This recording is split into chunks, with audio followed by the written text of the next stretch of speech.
साथियों नमस्कार, मैं हूं नीरज पटेल और आप देख रहे हैं नेशनल जनमत। किसी समाज की हैसियत किसी सरकार में उसके विधायकों, मंत्रियों या डीएम की संख्या से तय नहीं हो सकती। आज उत्तर प्रदेश के बस्ती जिले का जो मामला मैं आपके सामने लेकर के आया हूं, उससे आपको तय हो जाएगा कि वास्तव में योगी आदित्यनाथ की सरकार में उनके सजाती व्यक्ति के ऊपर जब अपराधी होने का आरोप लगता है तो पुलिस प्रशासन या शासन प्रशासन के काम करने का तरीका या सरकार का रवैया किस तरीके से बदलता है। उत्तर प्रदेश में चुनावी प्रचार करने जब गृह मंत्री अमित शाह या प्रधानमंत्री नरेंद्र मोदी आए तो वो योगी आदित्यनाथ की शान में कसीदे गढ़ते हुए ये जरूर बताते थे कि उत्तर प्रदेश अपराध मुक्त कर दिया गया है। दलाल भांड कॉरपोरेट मीडिया भी इनका साथ देते हुए दो फोटो लगाती थी टीवी स्क्रीन पर, अतीक अहमद और मुख्तार अंसारी। पिछड़े और दलित वर्ग के लोग भी खुश हो जाते थे, देखो योगी आदित्यनाथ के राज्य में एक धर्म विशेष के लोगों को टाइट करके रखा गया है।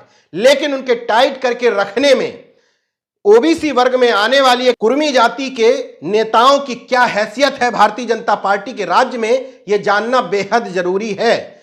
इसलिए जरूरी है क्योंकि ओबीसी में अगर तथाकथित हिस्सेदारी जो विधायकों और डीएम की संख्या से पिछड़े वर्ग के समाज तय करते हैं तो वो सबसे ज्यादा हिस्सेदारी कहने के लिए इसी कुर्मी समाज को मिली हुई है। इस समाज के 29 विधायक भारतीय जनता पार्टी में हैं। सहयोगी अपना दल में 9 विधायक हुआ करते थे, 2 विधायक अभी समाजवादी पार्टी के साथ आ गए हैं, 7 विधायक अभी भी हैं। एक कैबिनेट मंत्री बीजेपी ने बनाया हुआ है, 3 राज्य मंत्री बनाए हुए हैं, 1 राज्य मंत्री अपना दल एस के कोटे से है। अपना दल एस के कोटे से अनुप्रिया पटेल केंद्र में मंत्री भी हैं। प्रदेश अध्यक्ष स्वतंत्र देव सिंह बने बैठे हैं। कहा जाता है भारतीय जनता पार्टी संगठन की पार्टी है, वहां प्रदेश अध्यक्ष का कद मुख्यमंत्री से ऊपर होता है। लेकिन क्या वास्तव में है? न सिर्फ प्रदेश अध्यक्ष की, बीजेपी की एक सांसद है रेखा वर्मा, राष्ट्रीय उपाध्यक्ष बना दिया गया है। उन्हीं के बगल से सीतापुर की सीट से सांसद हैं राजेश वर्मा, उनको बीजेपी पिछड़ा वर्ग प्रकोष्ठ का प्रदेश अध्यक्ष बनाया हुआ है। एक शिगुफा और आनंदीबेन पटेल के नाम में चूंकि पटेल लगा हुआ है, भले ही वो गुजरात से आई हो, बुके लेकर के राज्यपाल के पास पहुंचे, फोटो खिंचवा करके सोशल मीडिया में डाला और कहा कि भारतीय जनता पार्टी की कृपा से हमारे समाज की राज्यपाल आ गई है। वो तथाकथित जाति के संगठन जिनकी लड़ाई समाज के दबे कुचले लोगों को आगे बढ़ाने से ज्यादा इस बात में है कि वो कितने अधिकारी नेताओं को जानते हैं और अपने यहां के कार्यक्रमों में कितने लोगों को बुला पाते हैं। इन लोगों का छत्र तो तब कहां चला जाता है जब समाज की बेटी के साथ इस तरह की घटना होती है। सोचिए 16 साल की लड़की, वो भी ऐसे जिले से, बस्ती जिले से, जहां का कुर्मी अपने आप को किसी मठाधीश या लंबरदार से कम नहीं समझता है। जब भी मैं जाता हूं तो बस्ती के कुर्मी ये कहते हुए नहीं थकते हैं कि यहां तो हम अन्य जिलों की अपेक्षा सक्षम हैं, हमारे पास लोकल में तमाम बड़े बड़े नेता मौजूद हैं। राम प्रसाद चौधरी जैसा दबंग नेता जिस जिले से आता है, और तो और बस्ती की सदर सीट से विधायक दयाराम चौधरी भी इसी जाति वर्ग से आते हैं, भारतीय जनता पार्टी के विधायक हैं। उसके बाद भी इस समाज की यह स्थिति है। नेशनल जनमत हालांकि जातिवाद में विश्वास नहीं करता, वर्गवाद की बात करता है, फिर भी इस समाज को उसकी हैसियत बताना जरूरी इसलिए था क्योंकि ये इस घमंड में जीते हैं कि हम पिछड़े वर्ग में अन्य लोगों से ज्यादा सक्षम और संपन्न हैं। उस सक्षम और संपन्न समाज की बस्ती जैसे जिले में यह हैसियत है तो अन्य जिलों में क्या स्थिति होगी ये आपको समझने की जरूरत है। भारतीय जनता पार्टी के हिंदुत्व और छद्म राष्ट्रवाद में उलझा हुआ यह समाज कितना हिंदू है, यह बात तब समझ में आती है जब सीएम के सजाती किसी नेता से उनकी भिड़ंत होती है, और वो भी भिड़ंत वर्चस्व की नहीं बल्कि अपने सम्मान की खातिर। इसी पटेल कुर्मी समाज के से आने वाली एक 16 वर्षीय बेटी से भारतीय जनता पार्टी के नेता उपेंद्र प्रताप सिंह, जिनकी पत्नी सिद्धार्थनगर से जिला पंचायत अध्यक्ष हैं शीतल सिंह, ठाकुर समाज से हैं, सीएम के सजाती हैं, और उपेंद्र प्रताप सिंह के भाई सीएम योगी आदित्यनाथ के बेहद करीबी बताए जाते हैं। बस्ती जिले में एक अस्पताल है मार्स हॉस्पिटल, जिसके मालिक हैं डॉक्टर रंजीत पटेल और उनकी पत्नी है निरुपमा चौधरी। इन दोनों का आरोप है कि इनकी भांजी यानी कि निरुपमा चौधरी के बहन की बेटी 16 साल की है, यानी कि नाबालिग है। जब वो ट्यूशन पढ़ने जाती है तो उपेंद्र प्रताप सिंह के ड्राइवर की हैसियत इतनी है कि वो न सिर्फ छेड़छाड़ करता है, बल्कि जब इस छेड़छाड़ का विरोध 12 जनवरी को जब मामला ज्यादा आगे बढ़ जाता है, फफ्तियां कसी जाती हैं, छेड़छाड़ की जाती है और तो और उठाने की कोशिश भी की जाती है, तब भांजी भाग करके सारा दुखड़ा निरुपमा चौधरी को बताती हैं। जब वो अपने पति डॉक्टर रंजीत पटेल को ये सारा मामला बताती हैं तो ये दोनों लोग जाकर के उलाहना देते हैं उपेंद्र प्रताप सिंह के यहाँ। उनको लग रहा था कि उनका ड्राइवर और स्टाफ इस तरीके से बदसलूकी कर रहा है, उपेंद्र प्रताप सिंह को शायद ये सब कुछ पता नहीं होगा। उलाहना देने के बाद जब लोग वापस लौटते हैं तो उनका आरोप यह है, एफआईआर भी यही कहती है कि उपेंद्र प्रताप सिंह 35 से 40 लोगों को लेकर के डॉक्टर रंजीत पटेल, निरुपमा चौधरी के ऊपर हमला कर देते हैं, मारपीट करते हैं, गाली देते हैं, तोड़फोड़ करते हैं, यानी कि सत्ता की पूरी गुंडई का रौद्र रूप वहां देखने पर मिलता है।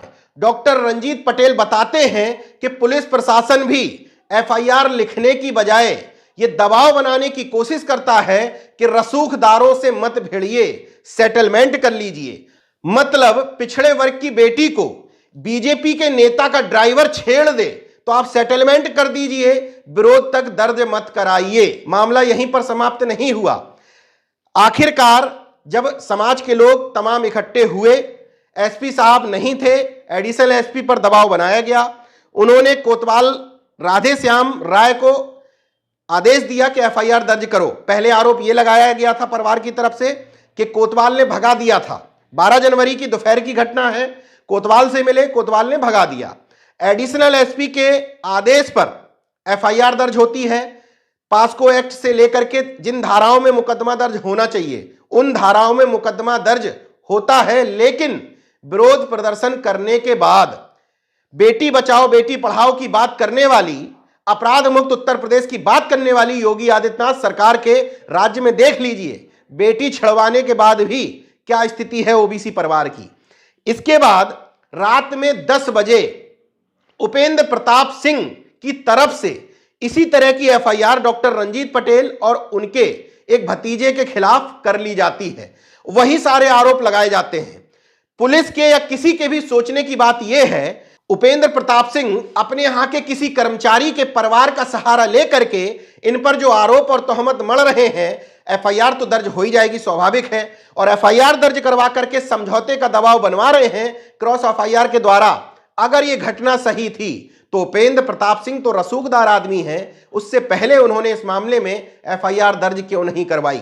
पूरा मामला साफ है कि जहां पर सीएम के सजाती व्यक्ति पर बात आती है वहां पर सीएम का सारा न्यायिक चरित्र धराशायी हो जाता है। यह आरोप मैं यूं ही नहीं लगा रहा हूं। लोगों ने बताया कि उपेंद्र प्रताप सिंह के एक भाई मुख्यमंत्री योगी आदित्यनाथ के बेहद करीबी हैं, और करीबी हो या ना हो यह बात इसलिए सही प्रतीत होती दिख रही है क्योंकि न सिर्फ उपेंद्र प्रताप सिंह बीजेपी के नेता हैं, उनकी पत्नी बीजेपी से निर्विरोध जिला पंचायत की अध्यक्ष भी बन गई थी सिद्धार्थनगर से। बस्ती में मौजूदा स्थिति यह है कि 16 साल की एक लड़की से छेड़छाड़ होने के बाद, उसके घर में घुसकर मारपीट करने के बाद, कुछ लोगों की उंगलियां भी तोड़ देने के बाद भी गिरफ्तारी तो छोड़ दीजिए, क्रॉस एफआईआर है, समझौते का दबाव बन रहा है। पुलिस की हिम्मत नहीं है कि उपेंद्र प्रताप सिंह के पक्ष से किसी की भी गिरफ्तारी कर ले। नेताजी की गिरफ्तारी तो छोड़ दीजिए, ड्राइवर तक को छूने की हिम्मत शासन प्रशासन की नहीं पड़ रही है। न सिर्फ बस्ती की इस घटना में बल्कि प्रतापगढ़ कांड आपको याद होगा, कुर्मी समाज के लोगों के दर्जनों घरों में आग लगा दी गई थी, उनके पशु जला दिए गए थे, महिलाओं के साथ मारपीट और छेड़छाड़ की गई थी। इस घटना के तकरीबन 3-4 महीने बाद कुर्मी समाज के एक प्रधान प्रत्याशी के इंटर कॉलेज में न सिर्फ तोड़फोड़ की गई बल्कि कुर्मी समाज के कई घरों में सत्ता पोषित जाति के लोगों ने तांडव किया था। उस मामले में भी कोई कार्रवाई नहीं हुई थी। अंजू कटियार आपको याद होंगी, पीसीएस अधिकारी हैं, निर्दोष होते हुए भी न सिर्फ जेल काट के आई बल्कि दाग लगा सो अलग। इसी तरह अमर सिंह पटेल याद है या भूल गए, सचिवालय में अपर निजी सचिव संघ के अध्यक्ष हुआ करते थे। महज मूली चोरी की सजा में उनको गर्दन काट दी गई। मतलब महज एक फेसबुक पोस्ट को व्हाट्सएप पर डाल देने की वजह से बर्खास्त कर दिया गया उनको। इस जाति के लोगों को, इस वर्ग के लोगों को यह समझने की जरूरत है कि सोचिए, अगर सरकार समाजवादी पार्टी की होती और अभी जिनसे वो भिड़े हैं वो सीएम योगी आदित्यनाथ के सजाती जिस तरीके से हैं, उसी तरीके से अगर इस समाज से लड़ने वाले अखिलेश यादव के सजाती होते तो पूरे समाज में तन बदन में आग लग जाती। उस समय मीडिया को भी यह कहने का मौका मिलता कि देखो सीएम के सजाती कितना तांडव मचा रहे हैं। लेकिन इस मामले में न मीडिया साथ देगी और न ही इस समाज के तथाकथित संगठन चलाने वालों की भुजाएं और छत्रित्व फड़फड़ाएगा। देखते रहिए नेशन जनमत, जागरूक और सजग बने रहिए। जय विज्ञान, जय संविधान, जय लोकतंत्र। धन्यवाद।